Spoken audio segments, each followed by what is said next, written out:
এটা ছিল আমার বিয়ের পর প্রথম শিবরাত্রি। হ্যালো এভরিওয়ান, কেমন আছো তোমরা সবাই? আশা করছি তোমরা সবাই খুব খুব ভালো আছো। আর আমার গলার ভয়েস শুনে হয়তো কিছুটা বুঝতে পারছো আমার শরীর অতটাও ঠিক না, কিন্তু তাও আমাকে পুজো তো করতেই হবে, যেহেতু ছোটোবেলা থেকে আমি শিবরাত্রি করে আসছি। তাই সকালটা যাহাক করে এদিক ওদিক করে টাইম পাস করে বিকালে চলে এলাম পুকুর ঘাটে। ওখানে দেখলি না একটা দুটো বাচ্চা ছিল, বিড়াল বাচ্চা। আমার না বিড়াল বাচ্চা ভীষণ ভালো লাগে। আর তার সাথে পুকুর পাড়ে বসে আমি মা বাবা একটু গল্প করছিলাম। তারপরে টাইম হয়ে এসেছিল। আর এবারে শিবরাত্রির টাইমটা অনেকটা রাতে ছিল, 8টা কত টাইম ছিল। তাই যাহোক করে ঝটপট করে রেডি হয়ে নিলাম।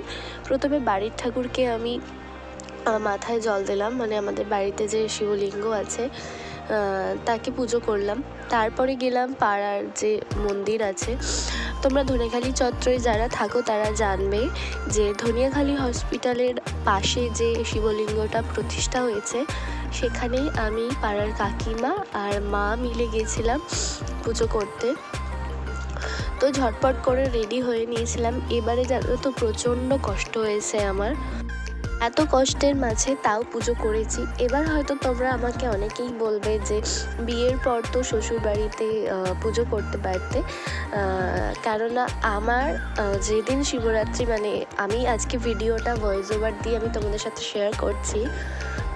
আগামী 11ই মার্চ আমার পিস্তত ভাইজির বিয়ে, সেটা তারকেশ্বরে।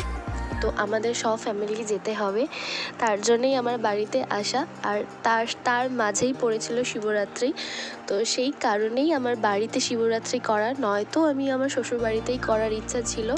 তো যাই হোক, আমি তো রেডি হয়ে এসে গেছি পুজো মণ্ডপের এখানে। আর আমাদের পাড়ারই একটা কাকু পুজো করছিলেন, তো ভালোভাবেই পুজো দেওয়া হলো।